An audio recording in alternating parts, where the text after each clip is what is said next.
So welcome back to channel guys.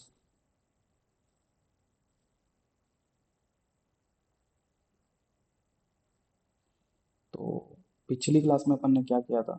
देखो ये plan था। उससे हमने क्या किया था, इस ग्रिड को बनाया था जो अपना कॉलम एंड बीम का था। Column and beam, column and beam कहाँ पे हमें देने थे? कॉलम बीम हमने कॉलम बीम की प्लेसमेंट की थी एक्चुअली।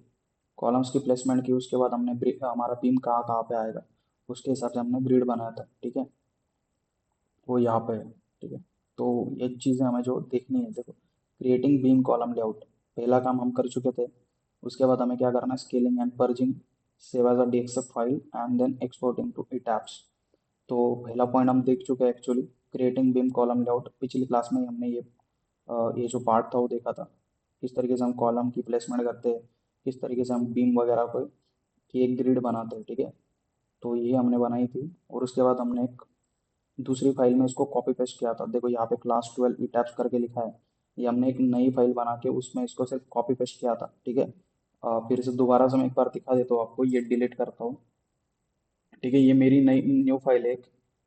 अपनी जो पुरानी फाइल है यहाँ पे हमने इसको बनाया था। ठीक है, तो इसको मैं फिर से किस तरीके से कॉपी पेस्ट करना है वो दिखा देता हूँ अपनी न्यू फाइल में। सब यहाँ पे एक प्लस का आइकॉन होता है, वहाँ से आप प्लस करोगे तो न्यू फाइल अपने पास खुल जाती है। फिर उसको आप नाम दे दो। ठीक है, तो देखो मैं क्या करूँगा, ये अपना कॉलम बीम का जो भी अपन ने बनाया ग्रिड, इसको बस सिलेक्ट करना है। उसके बाद कंट्रोल सी करो आप। ठीक है, अपने कीबोर्ड से कंट्रोल सी करो, फिर अपना जो न्यू फाइल है उसमें क्लिक करो, यहाँ पे आके सिर्फ कंट्रोल वी करो। ठीक है, तो ये इस तरीके से आ जाएगा। तो आप कहीं भी क्लिक मत कर देना, इसको हमें यहाँ पे प्रॉपर 0 0 पे रखना है। ठीक है, तो आप अपने कीबोर्ड से 0 पुट करो, तो यहाँ पे देखो आपको 0 है। उसके बाद जो अपना सिंबल होता है उस वो दे दो, क्या बोलते हैं उसको, एरो या कुछ, जो अपना यम के बाजू में जो सिंबल होता है ना, डॉट से पहले, उसको आप दे दो। उसके बाद फिर से 0 करो एंड जस्ट एंटर करो। तो देखो 0 0 देना है अपने को। 0 0 पुट करोगे तो ये बिल्कुल यहाँ पे डिफॉल्ट 0 पे आ जाएगा बिल्कुल। ठीक है, इस तरीके से। तो ये अपना प्रॉपर 0 0 पे प्लेस हो चुका है इस तरीके से। उसके बाद अपना जो काम है, इसको स्केलिंग एंड पर्जिंग करना होता है गाइस। पहले तो हम यूनिट को देंगे। देखो पहली जो फाइल है अपनी ये वाली, इसमें यूनिट जो है अपना फीट एंड इंचेस में। ठीक है, और ये अपन ने जब अब इसको कॉपी पेस्ट किया है, हम इसको यूनिट अपना मीटर में देंगे। अभी मीटर में क्यों देंगे? क्योंकि अपन जो ईटैप्स पे काम करते हैं वो सब मीटर में ही करते हैं, क्योंकि वहाँ पे जो अपना लोड लगता है ना, वो पर मीटर पे ही लगता है। इसलिए हम इसको यूनिट जो है वो मीटर में देंगे। ठीक है, तो आपको बस यू एन एंटर करना है। यू एन दबा के आप एंटर करो तो ये यूनिट का बॉक्स खुल के आता है। यहाँ से डेसिमल सिलेक्ट करो, यहाँ से प्रिसीजन आपको जो चाहिए वो ले लो। जैसे मैं 0.0 रख रहा हूँ, यहाँ से इंचेस की जगह कर दूंगा मैं मीटर। ठीक है, यहाँ पे मीटर कर दिया मैंने and just click on okay. उसके बाद आप डायमेंशन पे जाओ, डी एंटर करना है आपको डायमेंशन फाइल के लिए, डी एंटर। तो ये टैब खुल के आता है, जस्ट मॉडिफाई पे क्लिक करो। तो फिर यहाँ से प्राइमरी यूनिट पे आओ, यहाँ से भी डेसिमल करो और प्रिसीजन जो हमने रखा था 0.0 वाला वो रख दो सिर्फ। Just click on okay and close. ठीक है, तो ये इस तरीके से। उसके बाद हमें क्या करना है, हमें इसको स्केलिंग करना पड़ेगा। अब स्केलिंग क्यों करना है? क्योंकि देखो पहला जो प्रोजेक्ट था वहाँ पे ये जो काम हमने किया है ना वो फीट एंड इंचेस में किया है। लेकिन अब जो फाइल में हम इसको कॉपी पेस्ट किया है वो हम यूनिट डेसिमल में दे रहे हैं, यानी मीटर में दे रहे हैं। तो इसीलिए हमें कन्वर्जन इसका करना पड़ेगा। नहीं तो अगर आप अभी अभी इसका डायमेंशन चेक करोगे ना, देखो ये क्या डायमेंशन दिखा रहा है।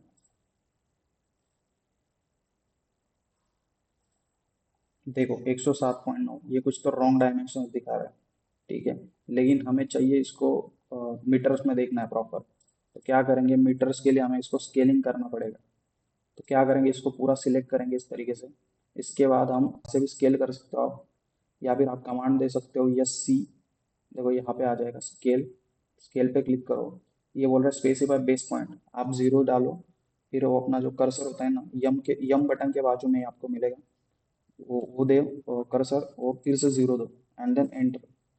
ठीक है, अभी ये बोल रहा है इस तरीके से, ये दिखा रहा है। ठीक है, अभी वैल्यू स्पेसिफाई स्केल फैक्टर पूछ रहा है, तो हमें क्या देना है, 0.0254। 0.0254। अभी 0.0254 क्यों दिया हमने? क्योंकि हमारा जो पिछला वाला फाइल है वो फीट एंड इंचेस में है।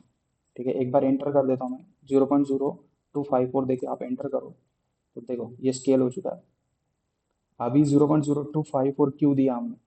बिकॉज जो हमारा पिछला जो प्रोजेक्ट है यहाँ पे हमने काम किया फीट एंड इंचेस में, तो इस फाइल का सबसे छोटा यूनिट क्या है? इंच है। ठीक है, क्योंकि हमने ये इंच में बनाया। इस फाइल का सबसे छोटा यूनिट ये इंच है, और एक inch is equal to 0.0254 metre होता है। अगर आप क्रोम गूगल में आप चेक करो, ठीक है, यहाँ पे देखो 1 इंच 2 मीटर, 1 इंच मतलब कितना मीटर है? 0.0254। ठीक है, इसके वजह से हमने जो वैल्यू पुट की वहाँ पे 0.0254।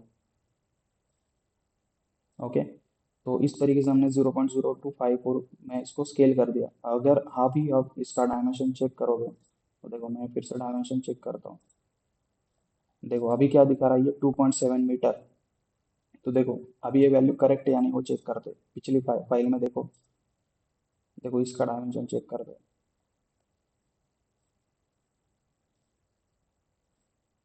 देखो ये फीट में है अपना 9 फीट। अभी 9 फीट मतलब कितना मीटर होता है? आप गूगल पे चेक करो चाहो तो। देखो 9 फीट 2 मीटर क्या दिखा रहा है? 2.7 वही वैल्यू हमारी है, एक्यूरेट है। देखो 2.7 सही है। 9 feet is equal to 2.7 metre. तो इस तरीके से हमारा ये जो है वो एक्यूरेट स्केलिंग हमने किया है। ओके, उसके बाद क्या करना है, हमें पर्जिंग करना होता है। पर्जिंग क्या होता है? बेसिकली पर्ज का मतलब होता है जो अगर हमारी इस प्रोजेक्ट में अगर कोई एक्स्ट्रा लाइन है, जैसे ये लाइन है, अगर इसके नीचे भी कोई एक्स्ट्रा लाइन अगर बनी हो तो वो सारी चीज़ें पर्ज हो जाती है। ठीक है, एक्स्ट्रा लाइन हमें नहीं चाहिए हमें प्रोजेक्ट में, इसीलिए हम क्या करते हैं, पर्ज करते हैं। तो देखो इसको मैं सिलेक्ट करूंगा इस तरीके से, और पर्ज PUR आप डालो तो यहाँ पे देखो पर्ज आ जाएगा, बस इस पर क्लिक करो। देखो यहाँ पे कर दो पर्ज ऑल, पर्ज ऑल करो, यहाँ पे कर दो पर्ज ऑल चेक आइटम्स। ठीक है, तो ये पर्ज हो जाएगा एंड जस्ट क्लोज। ठीक है, तो इस तरीके से हमने पर्ज भी कर दिया है। अभी आखिरी का है हमारा, सेव करना है फाइल को। देखो हमारा काम क्या था, क्रिएटिंग बीम कॉलम लेआउट वो हम कर चुके पिछली क्लास में। स्केलिंग एंड पर्जिंग हमने किया। Save as a DXF file, हमें सेव करना होता है DXF फाइल में। क्योंकि क्या होता है, ईटैप्स और अपना जो स्टैड प्रो होता है, इसमें जब भी आप ऐसा स्केल जो भी अपना कॉलम बीम लेआउट बनाओगे उसको सेव करना पड़ता है DXF फाइल में, उसके बाद ही आप इसको ईटैप्स और स्टैड प्रो में इंपोर्ट करते हो। ठीक है, तो क्या करना है इसको, यहाँ पे जाओ आप फाइल में, सेव, ये सेव हो गया, हमें सेव एज करना पड़ेगा। ठीक है, फाइल सेव एज करो आप यहाँ से, और यहाँ पे देखो फाइल टाइप, फाइल्स का टाइप क्या दिखा रहा है, ऑटोकैड 2018 ड्राइंग, DWG में हमें नहीं चाहिए। तो यहाँ पे आप क्लिक करो, तो यहाँ पे देखो आप नीचे आओ, यहाँ पे आपको DXF फाइल का मिल जाएगा ऑप्शन, जो भी वर्जन आप इसको सेव करना चाहते हो। ठीक है, मैं अभी यहाँ पे 2013 वगैरह में कर लेता हूँ DXF। ठीक है, और यहाँ पे देखो कुछ नाम दे देता हूँ, या यही रखता हूँ जो भी नाम है अपना, क्लास 12 टैब्स डॉट DXF दिखा रहा है अभी। ठीक है, तो इसको DXF में सेव करना है। कहाँ करना है मुझे, मैं डेस्कटॉप पे कर देता हूँ, जस्ट सेव। ओके, तो इस तरीके से हमने इसका जो भी काम था वो कर लिया है। अभी नेक्स्ट पार्ट में हम क्या करेंगे, नेक्स्ट क्लास में इसको ईटैप्स में अपना इंपोर्ट करेंगे और फिर इस पे पूरा काम करेंगे। ठीक है गाइस, तो ये बेसिक चीज़ें हैं, लेकिन बहुत इंपॉर्टेंट है। बिफोर आपके ऑटो कैड या स्टैड प्रो में इंपोर्ट करने से पहले हमें क्या चीज़ें करनी पड़ती है ऑटो कैड में, वो सारी चीज़ें हमें कैड में ही करनी पड़ती है, और वो किस तरीके से करती है वो मैं सारी चीज़ आपको बता चुका हूँ। ठीक है, तो इस पे काम करके देखना आप लोग। ओके।